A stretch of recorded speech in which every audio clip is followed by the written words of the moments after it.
Hello students, welcome to this lecture series on digital communication. Last video में हमने sampling theorem को prove किया था, है ना। प्रूव करते समय हमने 3 केसेस लिए थे। इन 3 केसेस के स्पेसिफिक नाम होते हैं, ये नाम हम नोट कर लेते हैं। Fs greater than 2fm is known as oversampling. Fs equal to 2fm is known as critical sampling. Fs less than 2fm is known as undersampling. ये क्रिटिकल सैम्पलिंग इसको नाम क्यों दिया गया है Fs equal to 2fm? Because इससे नीचे अगर हम Fs की वैल्यू करते हैं और सैम्पल करते हैं अपने सिग्नल को, तो आपका जो सिग्नल है उसको आप ओरिजिनल सिग्नल जो है उसको आप सैम्पल्ड सिग्नल से रिकवर या रिकंस्ट्रक्ट नहीं कर पाओगे। इसलिए ये क्रिटिकल वैल्यू है सैम्पलिंग फ्रीक्वेंसी की, इसलिए इसको नाम दिया गया है क्रिटिकल सैम्पलिंग। ठीक है। नेक्स्ट, जो लास्ट केस में हमने सैम्पल्ड सिग्नल देखा था वो कुछ इस तरीके का देखा था, जहाँ पर ये जो पार्ट है आपका, यहाँ पर आपका जो सिग्नल है वो आपस में, सिग्नल के डिफरेंट पार्ट्स आपस में ओवरलैप हो रहे थे, और इसी ओवरलैपिंग को हम बोलते हैं अलियासिंग। ये एक इम्पॉर्टेंट फिनोमिनन है, अलियासिंग फिनोमिनन, जो कि अंडर सैम्पलिंग के केस में, जब हम Fs लेस देन 2fm होता है, मतलब अंडर सैम्पलिंग का केस जब हम देखते हैं, उस केस में अलियासिंग फिनोमिनन होता है। ठीक है, तो ये ओवरलैपिंग जो होती है सिग्नल के डिफरेंट पार्ट्स की, this is known as aliasing. अब हम एक चीज़ और देखते हैं। हमने जो सैम्पलिंग पढ़ी थी उसमें हमने क्या देखा था, हम एक सिग्नल x ऑफ t को, बेसिकली जो एक हमारा सिग्नल x ऑफ t है, that is multiplied with a signal which is an impulse train. ठीक है, इम्पल्स ट्रेन जो कि कुछ इस फॉर्म में रहता है, k equal to minus infinity से प्लस इन्फिनिटी तक रहता है। ठीक है, इससे हम अपने ओरिजिनल सिग्नल को, जिसको हमको सैम्पल करना है, उससे मल्टीप्लाई करते हैं, डेल्टा ऑफ टी माइनस के टी एस, कुछ इस टाइप का सिग्नल रहता है। इससे हम मल्टीप्लाई करते हैं हमारे ओरिजिनल सिग्नल को, और फिर हमको मिलता है हमारा सैम्पल्ड सिग्नल। ठीक है, सैम्पल्ड सिग्नल मिलता है हमको। तो ये तो हो गया मैथमेटिकली देखने का तरीका, बट प्रैक्टिकली हमारी सैम्पलिंग कैसे की जाती है? प्रैक्टिकली हमारे पास एक सर्किट होता है इस तरीके का, जिसमें एक स्विच होता है, एक यहाँ पे रजिस्टर लगा होता है, इस तरीके का रजिस्टर या कैपेसिटर। ठीक है, इस तरीके का एक सर्किट होता है। अभी यहाँ रजिस्टर लगा है, हम आगे कैपेसिटर भी देखेंगे। सैम्पल एंड होल्ड सर्किट जब बात करते हैं तो वहाँ पर आपका यहाँ पर रजिस्टर की जगह एक कैपेसिटर लगा होता है। तो ये एक स्विच है आपका, which is closed while taking the samples. इस पार्ट पर हम अपना signal x of T apply करते हैं। एक्स ऑफ टी यहाँ से आएगा, हाँ, अलग अलग पॉइंट ऑफ टाइम पर, विच इज़ ये टी एस टाइम पर, हर टी एस टाइम पर एक क्लोज होगा आपका स्विच। हर टी एस टाइम पर, टी एस मान लो 1 मिली सेकेंड है, तो हर 1 मिली सेकेंड में ये स्विच क्लोज होगा, एक पाथ आपका क्लोज पाथ क्रिएट करेगा। यहाँ पर एक, जैसे ही स्विच क्लोज होगा तो आपका यहाँ से करंट फ्लो होना स्टार्ट करेगा, यहाँ से करंट फ्लो होता हुआ, और पूरा एक कंप्लीट पाथ हमारा फॉलो, हमको मतलब कंप्लीट क्लोज पाथ मिल जाएगा। जैसे ही हमारे करंट को एक क्लोज पाथ मिलता है तो हमारा करंट फ्लो होने लगता है उस पाथ से। अदरवाइज अगर स्विच ओपन रहेगा तो कोई क्लोज पाथ नहीं मिल रहा, तो कोई करंट फ्लो नहीं करेगा रजिस्टर के थ्रू। जैसे ही ये स्विच क्लोज होगा एक पर्टिकुलर पॉइंट ऑफ टाइम पर, तो हमारा क्लोज पाथ मिलेगा करंट को, और करंट हमारा फ्लो करेगा, जिसके कारण यहाँ पर रजिस्टर के अक्रॉस आपको कुछ ना कुछ आउटपुट मिलेगा, V naught. This is basically the sampled value.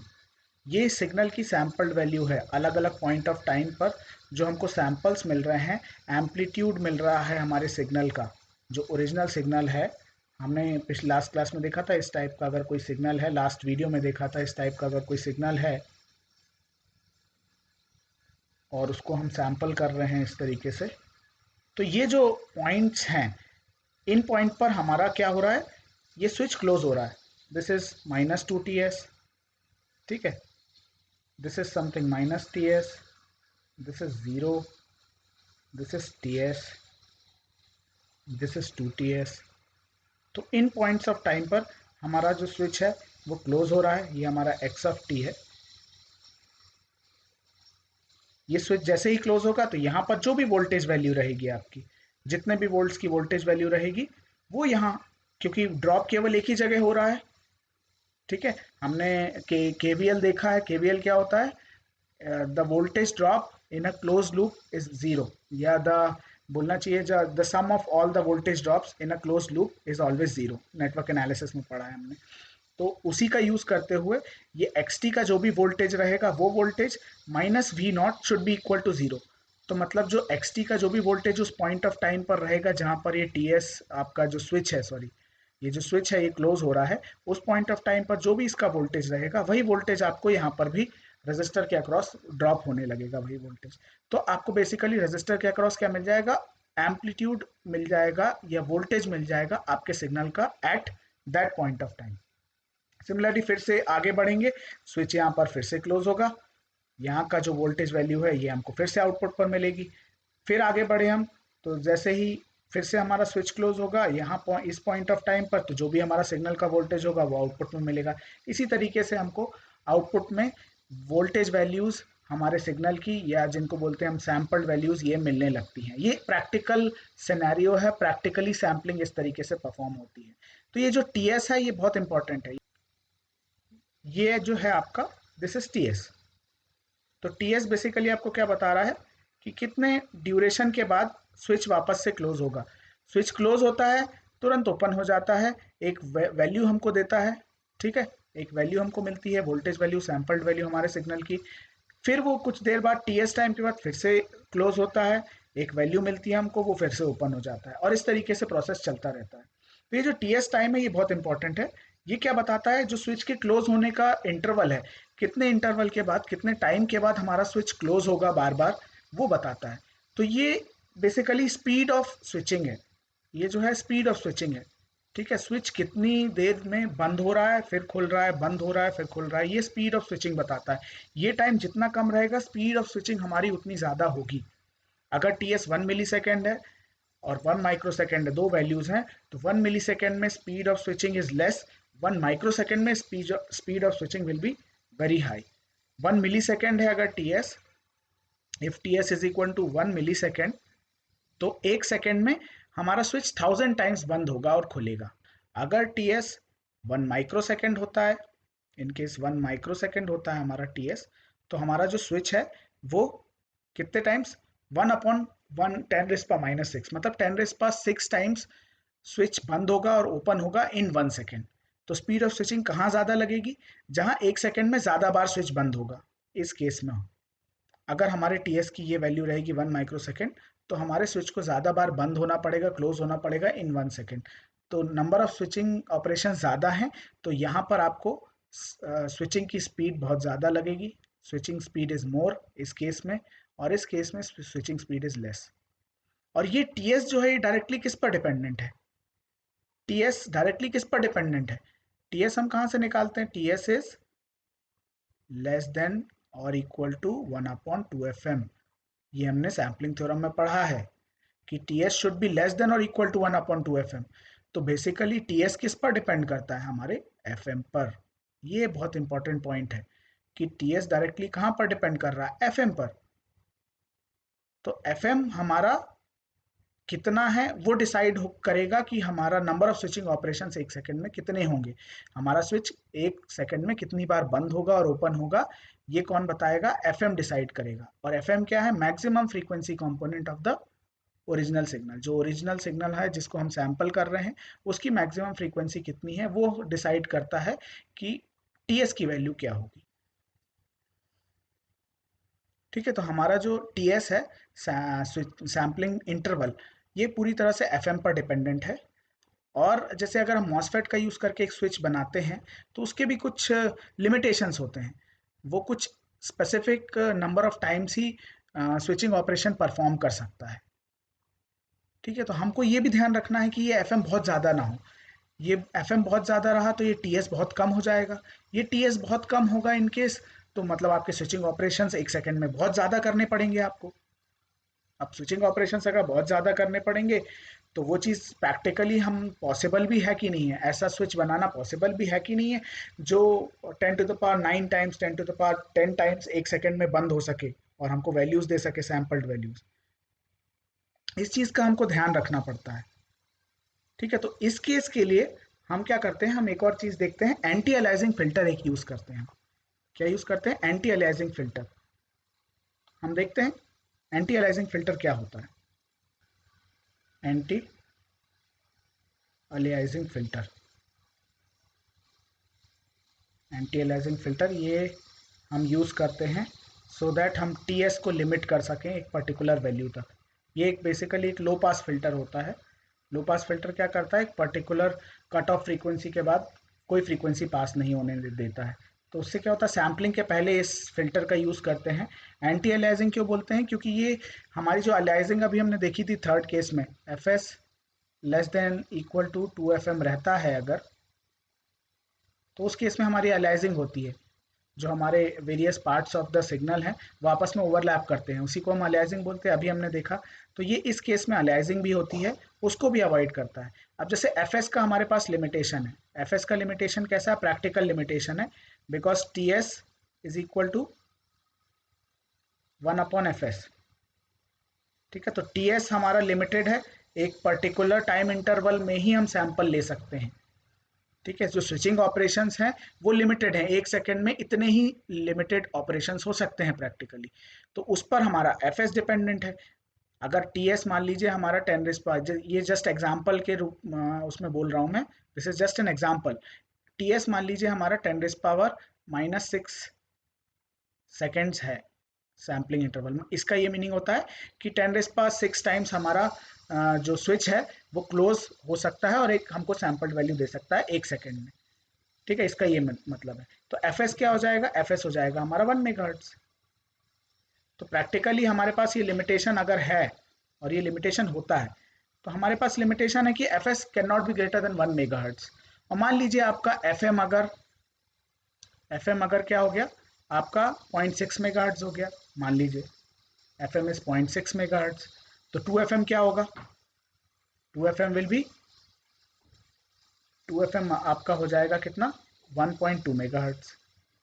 2FM equal to 1.2 megahertz which is greater than आपका एफएस 2 मेगाहर्ट्ज 1.2 मेगाहर्ट्ज। ठीक है, this value is greater than this, ये इस वैल्यू से बड़ी है,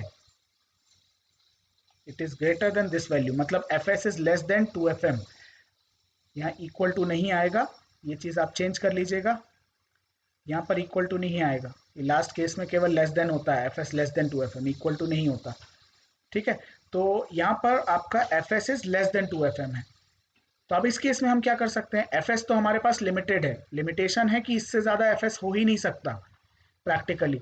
हम स्विच इतना ऐसा बना ही नहीं सकते कि वो 10⁻6 टाइम से ज़्यादा 1 सेकेंड में क्लोज होके और हमको वैल्यूज़ दे सके, सैम्पल्ड वैल्यूज़। तो अगर नहीं कर सकते, एफएस को चेंज नहीं कर सकते, तो हमको क्या करना पड़ेगा, एफएम को कम करना पड़ेगा। एफएम को कम कैसे करेंगे, हमारे जो सिग्नल है जो जिसको हम सैंपल करना चाहते हैं उसको एक लो पास फिल्टर से पास करेंगे, एंटी अलाइजिंग फिल्टर। तो जैसे ही हम एंटी अलाइजिंग फिल्टर से पास करेंगे, उसकी एक फ्रीक्वेंसी रख देंगे हम, कट ऑफ फ्रीक्वेंसी जो होती है एफसी, उसको हम रख देंगे 0.5 या 0.5 से भी कम बोलना चाहिए, मान लीजिए 0.4 मेगाहर्ट्ज रख देंगे, 0.4 मेगाहर्ट्ज रख देंगे। ठीक है, तो अब क्या होगा, जैसे ही 0.4 मेगाहर्ट्ज की कट ऑफ फ्रीक्वेंसी वाला लो पास फिल्टर लगाएंगे हम, तो क्या होगा, हमारे जो एफएम की वैल्यू है ये ऑटोमेटिकली 0.4 मेगाहर्ट्ज हो जाएगी, एट द मोस्ट इतनी ही होगी, इससे ज़्यादा लो पास फिल्टर पास ही नहीं होने देगा। तो अब क्या होगा, एफएम की वैल्यू 0.4 हो जाएगी मान लीजिए एट द मैक्स। अब 2FM क्या हो जाएगा, 2FM हो जाएगा आपका 0.8 मेगाहर्ट्ज, 0.8 मेगाहर्ट्ज हो जाएगा, 0.8। तो अब क्या होगा, हमारा सिग्नल जो हमारी सैम्पलिंग फ्रीक्वेंसी है वो ऑटोमेटिकली फॉलो होने लगी, F S is greater than 2FM now. तो अब क्या होगा, ये वाला साइन जो है अब उल्टा हो जाएगा, दिस इज लेस देन, जो आपका 2FM है ये 2FM is less than F S now, या F S is greater than 2FM। तो इस केस में क्या होगा, अब हमारी सैम्पलिंग फ्रीक्वेंसी प्रॉपर फॉलो होने लगी, तो अब आप सैम्पल्ड सिग्नल से वापस से रिकवर कर पाओगे या रिकंस्ट्रक्ट कर पाओगे हमारा ओरिजिनल सिग्नल। अभी तक हमने देखा था फ्रीक्वेंसी डोमेन में हम कैसे चेक करते हैं कि जो हमारा कंडीशन है ये F S greater than equal to 2FM, ये अगर फॉलो नहीं होता है तो हम सैम्पल सिग्नल से वापस ओरिजिनल सिग्नल रिकंस्ट्रक्ट या रिकवर नहीं कर पाते। ये हमने अभी फ्रीक्वेंसी डोमेन में देखा है। टाइम डोमेन में अगर हम देखें, समझने की कोशिश करें सेम चीज़ को, जैसे अगर हमारे पास एक सिग्नल है x of T which is cos two pi F not T, इसका फोरियर ट्रांसफॉर्म आप जब निकालते हो तो इस तरीके का आता है। ठीक है, इसकी अभी हमको ज़रूरत नहीं है, ये जस्ट मैंने लिख दिया है, इसकी हमको ज़रूरत नहीं है राइट साइड पर वाले पार्ट की। हाँ, आप देखो अगर इसका जो आपका टाइम पीरियड है, if that is T not, अगर हम उसको मानते हैं कि ये टी नॉट है टाइम पीरियड, तो हमको ये चीज़ है कि अगर ये वाले केस की बात कर रहे हैं हम जहाँ पर F S is less than 2 FM, ये वाले केस की बात कर रहे हैं। FM जो है हमारे सिग्नल की फ्रीक्वेंसी होती है, हाईएस्ट फ्रीक्वेंसी। ये कॉस की हमको पता है फ्रीक्वेंसी एक सिंगल फ्रीक्वेंसी ही रहती है, मल्टीपल फ्रीक्वेंसीज यहाँ पर नहीं रहती हैं। तो यहाँ की मैक्सिमम फ्रीक्वेंसी क्या हो जाएगी, कॉस की F0। तो अगर ये कंडीशन की बात करें तो F S less then 2 FM वाले केस की बात कर रहे हैं, तो मतलब F S will be less than 2 F0, क्योंकि यहाँ पर एफ हाईएस्ट फ्रीक्वेंसी सिग्नल की क्या है, F0 है। ठीक है, तो F S less then 2 F0 हो गया। अब अगर हम टी एस की बात करें तो T S will be greater than 1/2 F0। T S greater than 1/2 F0, और एफ नॉट और टी नॉट में क्या रिलेशन होता है, F naught is equal to 1/T0। तो एफ नॉट की जगह जब 1/T0 रखोगे आप, तो आपको फाइनल रिलेशन क्या मिलेगा, T S greater then T0/2। मतलब हर T0/2 से ज़्यादा टाइम इंटरवल पर आप एक सैंपल ले रहे हो अपने सिग्नल का। तो यहाँ पर हम देखते हैं अगर ऐसा करते हैं तो क्या प्रॉब्लम होगी, सिग्नल में कोई चेंजेस आएंगे क्या टाइम डोमेन में। ठीक है, फ्रीक्वेंसी डोमेन का तो हमने देख लिया है। मान लो इस पॉइंट से हम स्टार्ट करते हैं, ये वाले पॉइंट से हमने लेना स्टार्ट किया सैंपल, तो ये वाले पॉइंट पे तो एज इट इज़ मिल जाएगा आपको सैंपल, कोई प्रॉब्लम नहीं है। अब नेक्स्ट सैंपल क्या होगा, T0/2 टाइम से ज़्यादा टाइम के बाद लेंगे हम अकॉर्डिंग टू दिस कंडीशन। तो T0/2 कहाँ तक आएगा, इस पॉइंट तक। ये T0 यहाँ से यहाँ तक का जो है, दिस इज T0/2। इस टाइम के से ज़्यादा टाइम के बाद हम एक सैंपल लेंगे, नेक्स्ट सैंपल। तो मान लिया हमने यहाँ कहीं पर लिया है हमने सैंपल, तो ये पॉइंट यहाँ आ गया। सिमिलरली यहाँ से यहाँ तक का पार्ट, ये वाला पार्ट जो है, this this is T0/2 again. तो यहाँ से जो गैप था, इससे भी थोड़े आगे हमने ये एक सैंपल लिया। ठीक है, ये भी हमने देखा, यहाँ वैल्यू आ गई कुछ। ये आपको दिखाई दे रहा होगा कि ये जो वैल्यू मिल रही है, ये वाली वैल्यू, ये इस वैल्यू से कम होगी। ठीक है, सिमिलरली ये वाली जो वैल्यू है, वो इस वैल्यू यहाँ पर जो हाईएस्ट नेगेटिव वैल्यू है, इससे कम होगी। तो यहाँ पर मैंने उसी तरीके से लिखा, ये -3.8 वोल्ट लिख दिया इस वैल्यू को, ये वाली जो वैल्यू है जो हम नीचे लेके आए हैं। सिमिलरली ये वाली जो वैल्यू है, ये +5 वोल्ट मैंने हाईएस्ट वैल्यू मानी है, मतलब इसको +5 वोल्ट अगर माना है, तो इससे कम होगी ये वैल्यू, दिख रहा है ये हमको, तो इसलिए मैंने इसको +4.3 वोल्ट मान लिया है। अब जब आप इनको फाइनली ज्वाइन करोगे तो आपको सेम सिग्नल नहीं मिलेगा, कभी भी सेम सिग्नल कभी भी नहीं मिलेगा। और टाइम डोमेन में यही होता है बेसिकली, ये जो सैंपल्स हैं इनको हम एक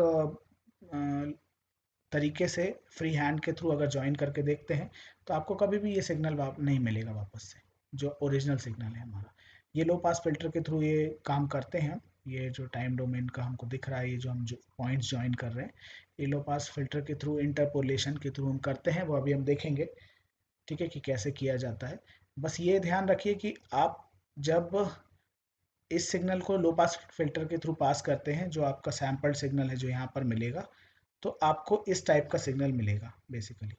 ये जो मैंने पॉइंट्स को ज्वाइन किया है, जो हमारा सैम्पल्ड सिग्नल है वो ये नहीं है। सैम्पल्ड सिग्नल तो हमारा केवल ये सैम्पल, ये सैम्पल, ये सैम्पल, बस इतना ही मिलेगा आपको।